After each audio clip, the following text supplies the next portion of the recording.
There are more women than ever before deciding to take the jump into the startup world. The issue of equal access to early-stage capital has been continuously and hotly debated.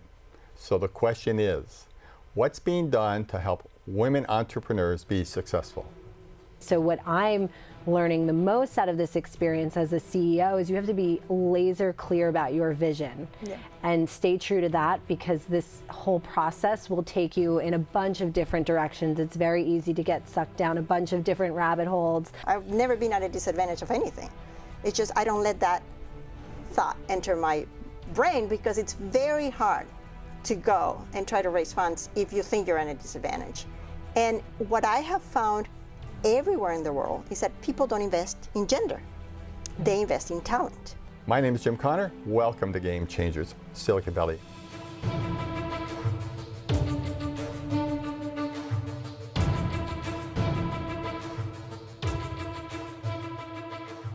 Tonight's show will focus on engagement among successful women to deploy their resources to help women entrepreneurs succeed in ways not seen before. My guests are Dr. Alicia Castillo Holley, an angel investor, author, and venture capitalist, and Mary Palmieri, CEO and founder of The Beauty Marketplace. Alicia, Mary, welcome to the show. Great to have you here. It's going to be a fun discussion, I know that. Mary, why don't you go ahead and give us an overview where you are about the Beauty Marketplace ever so briefly, and some of the issues you're facing as you attempt to gain traction here in Silicon Valley. My company's The Beauty Marketplace, and we are essentially a beauty matchmaker, and we're developing matchmaking technology that will match consumers to our database and network of and community of independently owned beauty companies, brands, experts, advice. The problem in the industry right now is it's very fragmented, and consumers are confused. They want a curated experience, so we're developing the platform that would facilitate that. And where do you stand now? You're attempting to raise some funding and find investors, correct?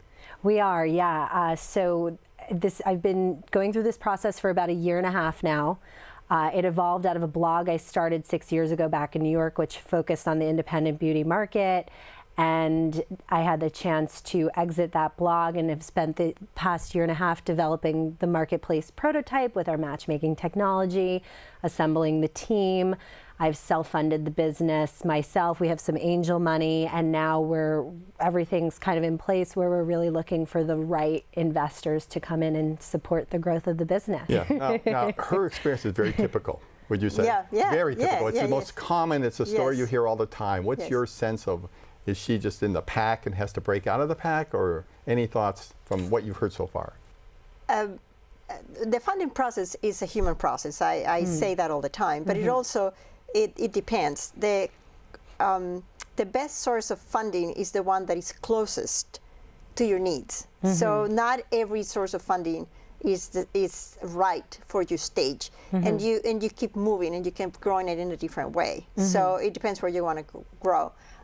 It seems to me from what you say that you want to do a high impact business, which has a lot of return on investment for the investors and for the entrepreneurs as well.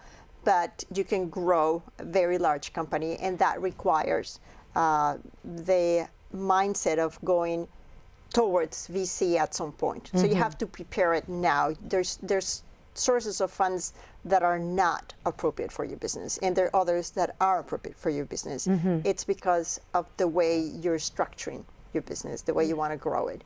VCs are like the Olympics of the business world. Right. So it's like if you want to go to the Olympics, you need to be very well trained. You need advisors, you need mentors. So one of the things, and I don't know in detail what your specific situation is, but it's like if I want to compete, if I want to play tennis, but if I want to compete in the Olympics, then I have to have a completely different mindset.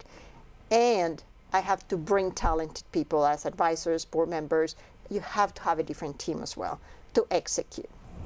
I get the impression you're getting some momentum there. What's next, put it that way? Well, we're on track to sign up 50 brands onto the platform, and at that point, that will be enough to do a full-on consumer launch. And that is really what we need, our round of financing to really do that correctly, because you want to make sure you have everything in place and all the infrastructure in place before you do a consumer launch. So that's kind of, depending on the timing of everything, you know, this is kind of the area that we are just, you know. Let me ask you one question. What have been some of the surprises in terms of challenges? I think the surprises, the timing of everything. I mean, people say it's going to take time to fundraise, but it's definitely a process you don't want to rush through. Even, you know, quick wins, sometimes you're cautious about those also, because once things start getting real and, you know, you want to make sure you really do have the right people around you. And it's just like you said, there's multiple different funding strategies. So just because someone's willing to angel invest, they might not have the same mindset in you in terms of where you need to bring the company. So what I'm learning the most out of this experience as a CEO is you have to be laser clear about your vision and stay true to that, because this whole process will take you in a bunch of different directions. It's very easy to get sucked down a bunch of different rabbit holes, and there have been moments where I had to take a step back and give myself the pep talk, like, no, you're the industry expert. You know what the industry needs, and stay true to that. Be open to other perspectives. So I think that's been the hardest part, is staying true to the vision and then surrounding yourself with the people who will support and help deliver on that, not only from the investment perspective, but also the team as well. Yeah, that's pretty common. I do think that when companies don't have the resources to get the great team that they need, it's always useful to have advisors. And sometimes you can have board members, but sometimes you can't have board members. But just to have advisors and have this recurrent process, which is, you know, I just said I'm an engineer, I'm a process person. So you have a process, and you have to say, what are the things we're going to measure? Because if you're not going to measure it, you don't see it. So it's a great way to distill the activities. Let me ask both of you to comment on the following statement. Women have a very tough time getting funded in Silicon Valley, or it's much rougher than anybody believed. Could you comment about that? I'll come back to you, to Mary, in a minute. Yeah, I'll be happy. If I may, there's a great group of academic researchers called the Diana Project. I was fortunate enough to be the chair of the Diana conference in 2012. First time that it was carried outside of the U.S. In the Northern Hemisphere, U.S., Canada, and Europe. I was living in Australia. And they did a project for several years. This is the second time they do it. And this is what they found. From 10 million U.S. firms, 36% of those firms are led by women. So it's roughly a third. Okay, fine. From all the universe of firms, only 1% are backed by VCs. We already know that VCs are like the Olympics, so not everybody that is you know, fundable needs to go to VC. But if the proportions were the same, then 30% of companies that are backed by VCs would be owned or managed by women. And in reality, it's only 2.7%. Now, some people have taken this research and have turned it around, and they say things that are not true. So what they say is that VC funds 2.7% of women-led businesses, and that is not true, because women are funding their business exactly in the same way that men are in all ways of funding. Through debt, through credit cards, family and friends, it's pretty similar. The only difference is in venture capital. But there's a very interesting point here. That is, most businesses are not funded by a sole founder. So if you're trying to do the metrics, the minute you get a couple, it's not a women-funded business, and they get out. And my friend Julie Weeks, who unfortunately passed away, I interviewed her. She had a fantastic approach to this.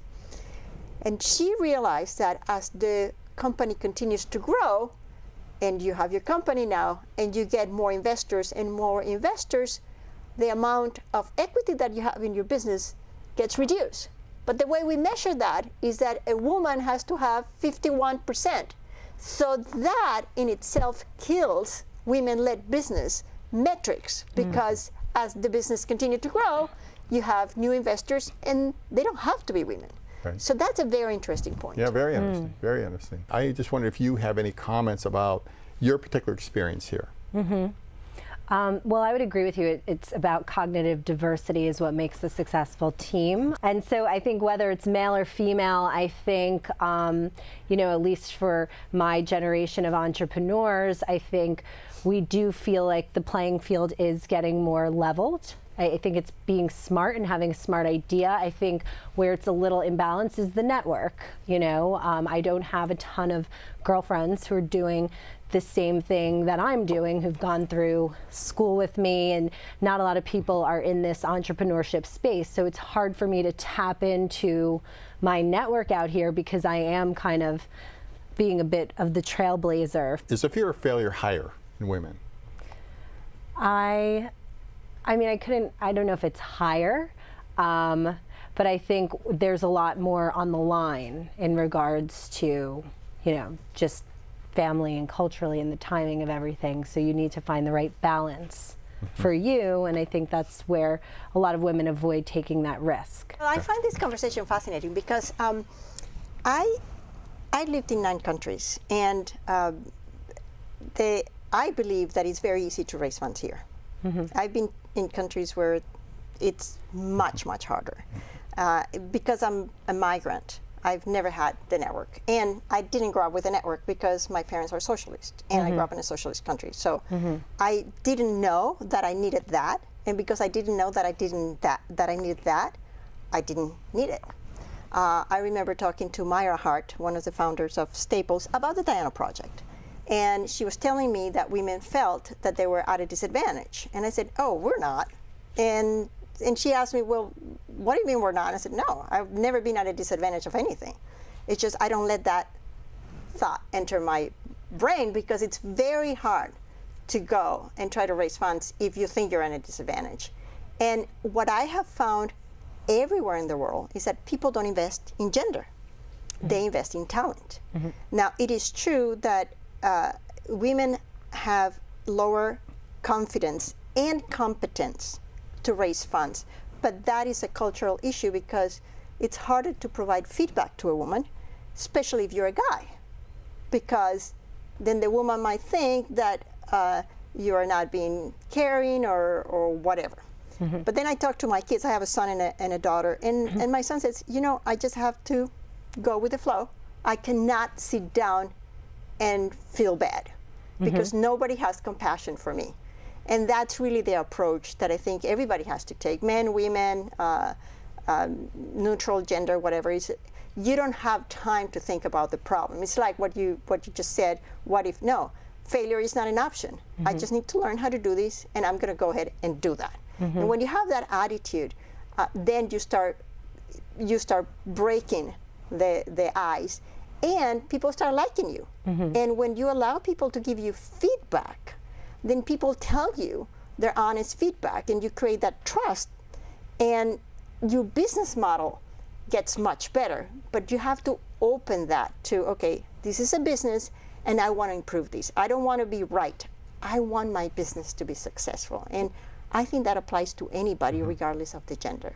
Good. Well, we're kind of at the end of this time slot, but I want to thank you, Alicia, for coming in and providing such great insights. That's great information about the metrics and what you're doing. And this last statement was, I thought, phenomenal. So, and you're at the what's the name of this? Women Get Funded. WomenGetFunded.com. WomenGetFunded.com. And okay. And your email is? It's Alicia Castillo at Wealthing.com. Okay. Mary, what's your contact information? My contact is Mary at thebeautymarketplace.com. Good. Yeah. You both were great, and I look forward to hearing the further outcome of your business and your Women Get Funded effort. Thank you so much, Jim. Okay. Pleasure. Thank you for having me. This is Jim Conner. Thank you for joining us for this week's episode of Game Changers Silicon Valley. Each week, we'll address an area of innovation that may emerge as a game changer of tomorrow. We look forward to your continued interest and participation in upcoming shows.